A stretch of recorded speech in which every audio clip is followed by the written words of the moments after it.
অবস্থা ভাই ব্রাদাররা? সকলে আশা করি ভালো আছেন। 2026-এর ইতালি থেকে সবাইকে স্বাগতম। অনেক মানুষ ইউরোপে আসতে চাইতেছে, অনেক মানুষের স্বপ্ন ইউরোপে। আর আমি সবসময় ভিডিওগুলো করি প্রতিবাদকমূলক, লাইক বাস্তব এবং রিয়েলিটি। আমরা মোবাইলে সব কিছু দেখতে সুন্দর, কিন্তু বাস্তবতা তা অনেক অনেক ভিন্ন। আমি এই সম্পর্কে ভিডিওগুলো বেশিরভাগই বানিয়ে থাকি। যেমন আমার ইউটিউব চ্যানেলে আপনারা বেশিরভাগই যদি এই টাইপের রিয়েলিটি ভিডিও পান, সবগুলো আমি আমার মনের সত্যি কথা বলি। কারণ এই সব দেশগুলোতে আমরা যেমন ভাই বাসি, তখন আমরা এমন পাই না। আজকের বারটা শনিবার গাইস, তো মানুষজন অনেক ভরা। আর ইতালিতে বা ইউরোপে শনিবার হচ্ছে তাদের সবার বন্ধ। ম্যাক্সিমাম ক্ষেত্রে রেস্টুরেন্ট বাদে সবারই, যারা অফিস আদালত কিংবা স্কুল সব দিকে বন্ধ। তো ওই উপলক্ষে শনিবারে প্রচুর প্রচুর প্রচুর মানুষ থাকে। আজকের ভিডিওটা হয়েছে এরকম। আমরা যেমন চিকচাক চক দেখা এই ইউরোপে আসি, বর্তমান 2026-এ ইউরোপ খুবই টাফ একটা মানুষের জন্য। আর যাদের কোনো আত্মীয় স্বজন নাই, তাদের তো ধরেন এইগুলো নাই ওইগুলো নাই। বেচারারা 2 বছর শুধু কাগজপত্র এবং কাজের জন্য স্ট্রাগল করব।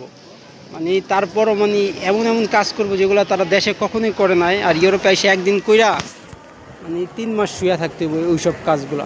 এগুলো ডিমোটিভেটেড করতেছেন। এগুলো হচ্ছে সত্যি কথা। সবসময় দেখবেন সত্যি কথা কিন্তু তিতা লাগে।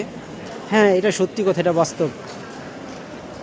আমি এই মূলক ভিডিওগুলো বানাই, তো সবাই কিন্তু আমাকে একটু সাপোর্ট করেন। কারণ অনেক মানুষই দেখি আগে যখন আমি ইউরোপের উদ্দেশ্যে আসুন, শুধু মিষ্টি মিষ্টি কথা, ইউরোপের যে একটা বাস্তবতা, হ্যাঁ এইগুলো খুবই কম বলে। যেমন কম কেমন বলে, একটা মানুষের এই দেশে ধরেন 1.5 লাখ টাকা সর্বনিম্ন কামায়, কিন্তু এই 1.5 লাখ টাকা কামাইতে যে তার কত কষ্ট সব কাজেই আছে, বাংলাদেশে আছে। কিন্তু এইদিকে একটা নতুন লোকের জন্য, যাদের আত্মীয় স্বজন কেউ নাই, তাদের জন্য আমি মূলত ভিডিওগুলো বানাই। কারণ ওই সব ভাইগুলা লাস্টে কী হয়, রাস্তাঘাটে থাকে, এদিক ওদিক থাকে, টাকা দেশের থেকে আনা খায়, কাজ কাম পায় না, কারণ ভাষার জন্য, কাগজপত্রের জন্য।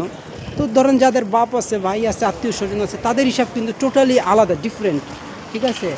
এটা কিন্তু সমস্যা নাই। আর যারা ধরেন একা, তাদের কিন্তু অনেক অনেক সমস্যা হয়ে যায়। তো এই আর কি। তো ভিডিওটা কার কেমন লাগে জানি না, অবশ্যই চ্যানেলটা সাবস্ক্রাইব করেন। তো একটা থাম্বনেলের জন্য ছবি তুলি বাস।